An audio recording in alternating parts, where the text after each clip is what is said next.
Good afternoon. Thank you. I think you have more energy now after lunch. So thank you very much for pronouncing my name correctly. Right? Every time I go to certain countries, they always have problem with my surname. I'm an Indonesian who lived in Singapore for the past 16 years now.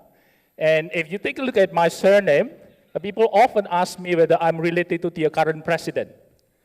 The answer is no. If I'm related to him, probably I would not be standing here right now. Okay, so I'm very glad to be here. Thank you very much for inviting me to be one of the speakers. And this is my second trip to India. The first trip that I did was in 2006, which is more than 10 years ago. And I'm very glad to see there are a lot of progress in India, especially in the infrastructure side. The airport looks a lot nicer. Yes, and if you're talking about progress, we have seen a lot of progress as well with regards to IT security. We have seen a lot of new improvement in the product and services. We have seen a new intelligence being built in as part of the technology, right? But unfortunately, if you're looking at the rise of the data breach, it has also increased exponentially. So let me just give you a perspective how big is the data breaches.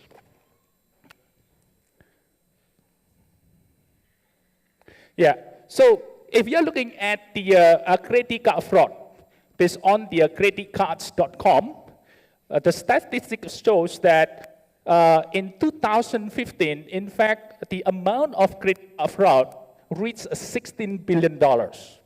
And it is growing exponentially. One that is very alarming in this specific number is that the credit card transaction is growing at the pace of 15% every year, but the fraud is growing at 19%. So hopefully, later on, the fraud does not catch up with the number of transactions. All right, so now, if you're looking at the cocaine business, drug abuse, it is an $88 billion business in the world. Obviously, if you want to pick a career, this is not something which is easy to do, right? It is very dangerous on this, right?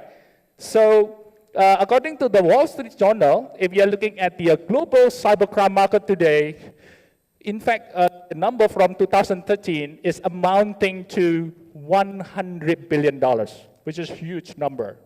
And this number is, in fact, growing exponentially, right? In 2016, the number has grown to $500 billion, multiply 5 times. And if the rate of the growth actually continue, by 2019, it will grow to $2 trillion, which is surpassing any kind of industry, which is actually very lucrative for the criminal perspective, right? So some of you are students here. Now, if you want to have a future career, you know what career to pick. I'm not talking to be a cyber criminals, but obviously we need to be part of the problem solver, right? That we want to be a person that help organizations to fight the cyber. Today, the product and services in cybersecurity is more than $75 billion, which is a big number. And it will continue to grow to approximately $200 billion by 2020. So it is a very good career to be in, to be a cybersecurity specialist. Now, there is a very interesting article that was written by the darkside.com, right, that audit the top 10 biggest data breach in this world. Now, if you are looking at this specific slide, the bubble represents the number of records that has been breached. I would also say today we are in fact living in the era of mega breaches. Any breach to a single organization, they're amounting to more than 10 million of records that has been stolen, becoming a lot more common. And if you take a look at this chart, any kind of industry from different type of industry are affected. There is a misconception in the market that data breach are usually only happen in financial institutions, which is not totally true. If you're looking at this chart, any organizations from the government sector, from the financial sector, from entertainment, banks, retailer, all of them has been breached. And the number of records that has been stolen is very staggering. I do not want to talk about each of the breaches because of time, but I just want to highlight one incident which is pretty interesting, which happened in 2013, which is a big retailer in the US called Target. Anybody know about the story? Can I have a show of hand? Nobody? Really? Yes, thank you, Mr. Arun.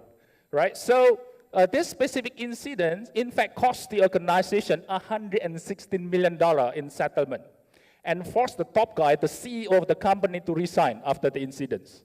But one thing which is very interesting is that after the 40 million credit card information has been stolen, it also influenced the behavior of the consumer. During that particular month after the incidents, people in the US, in fact, are more interested to do shopping by paying cash rather than using credit cards. Yeah, so there is the behavior change that our society may have because of data breach. Now, let's just from a 2016 perspective.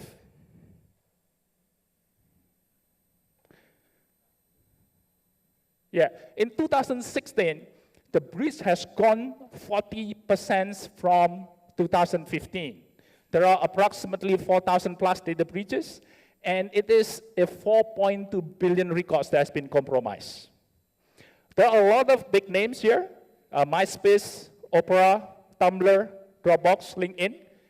Maybe some of you are using some of these well-known services today, right? And what is number two? Number two is Yahoo. One thing which is very interesting from this report is that many of the breaches, in fact, has already happened multiple years ago. Some of them has already happened in 2012, 2013, 2014, but the report has only come out in 2016. In 2013, for example, the article mentions that Yahoo has been breached for approximately 500 records, right? And in 2016, the report is a staggering 1.2 billion records that has been stolen from Yahoo. This would probably be the largest ever data breach that ever happened in a single company network. What is number one?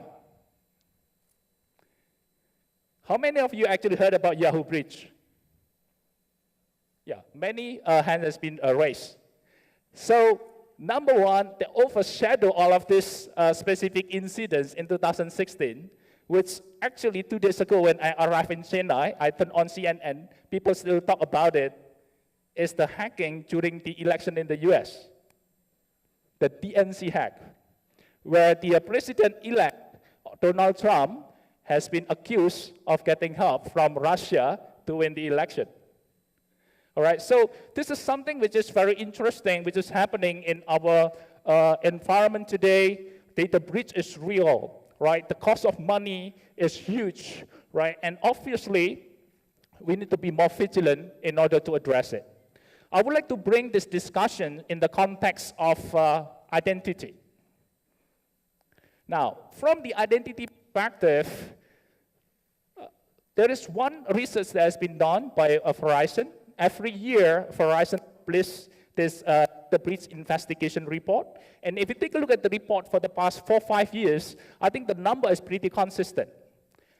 Majority of the data breach, in fact, 60–70% are caused by a stolen credential, weak password.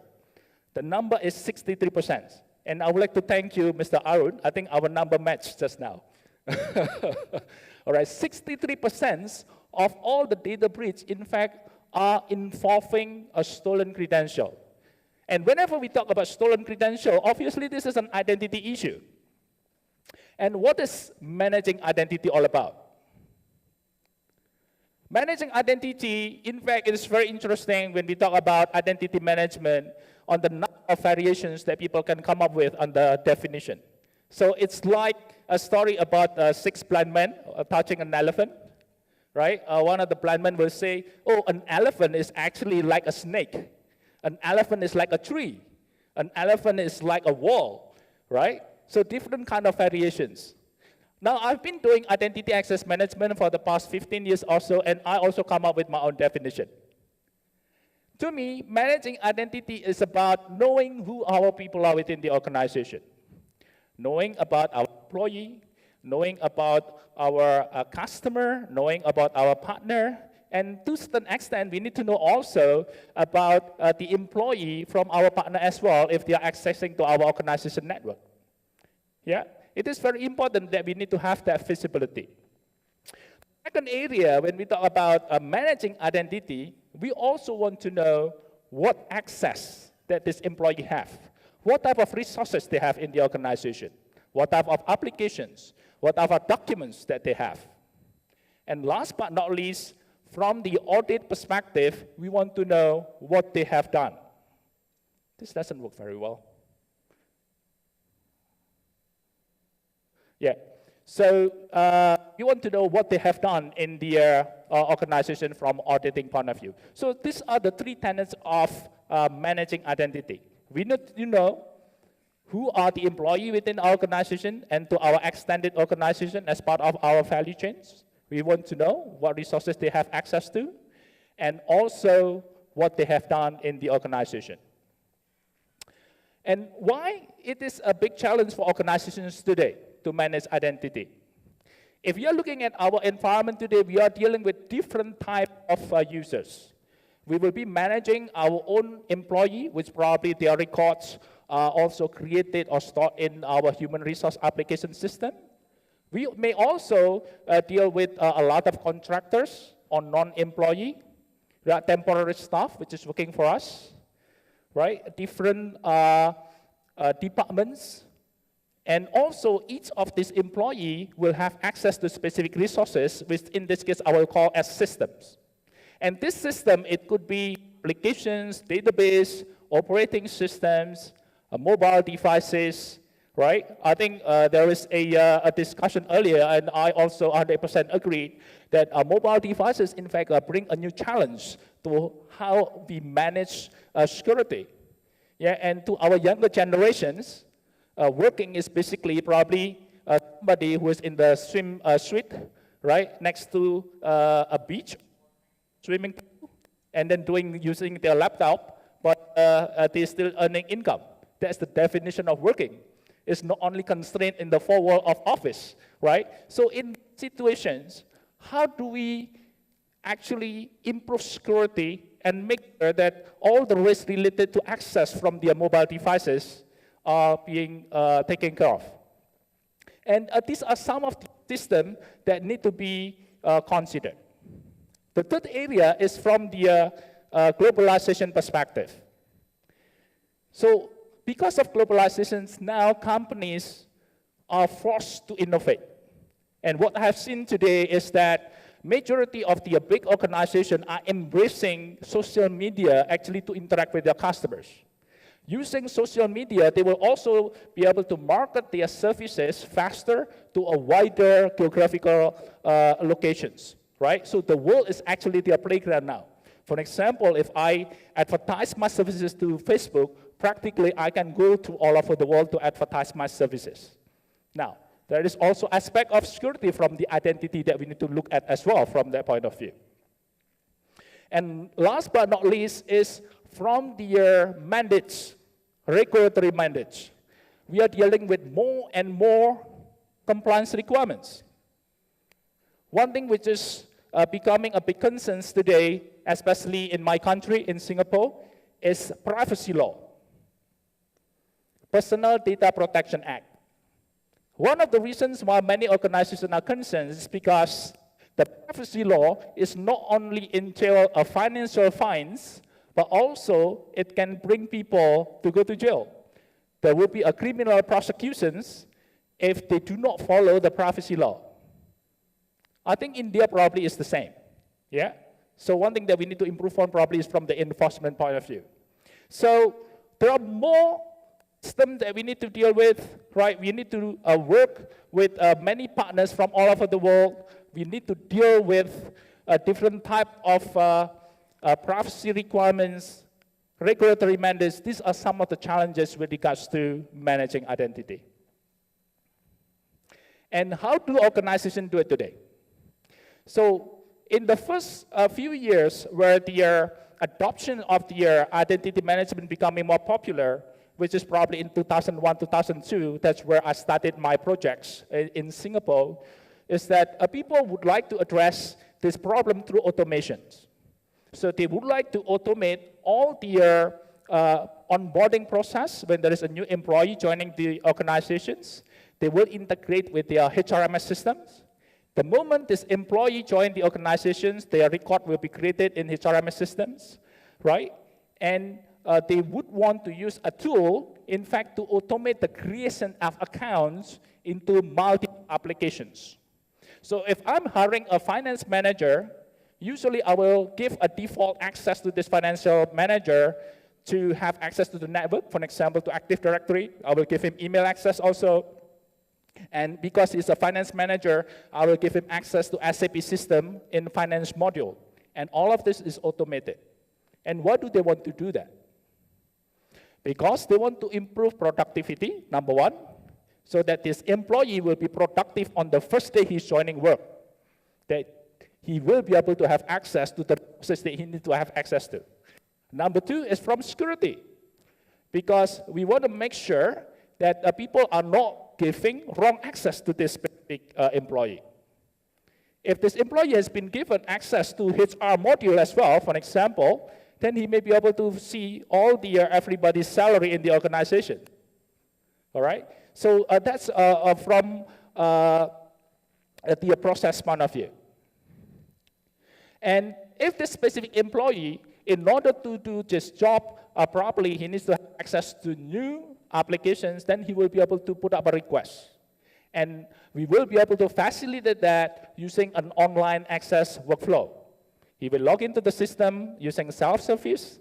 He will put up a request, I need to have access to another applications, for example, accounting applications. And this is the type of role that I need. Now, this specific request will go to a series of approval. For example, the immediate manager will need to approve first before the request is escalated or moved to the second level approver. And it could be the application owner, depending on the workflow which is being defined in the specific organizations. All right, so companies are doing all of this in order to address the challenges that I mentioned earlier. Basically, they look at automations. They look at a standard procedure which is automated by the systems. And last but not least, they also look at the aspect of business operation.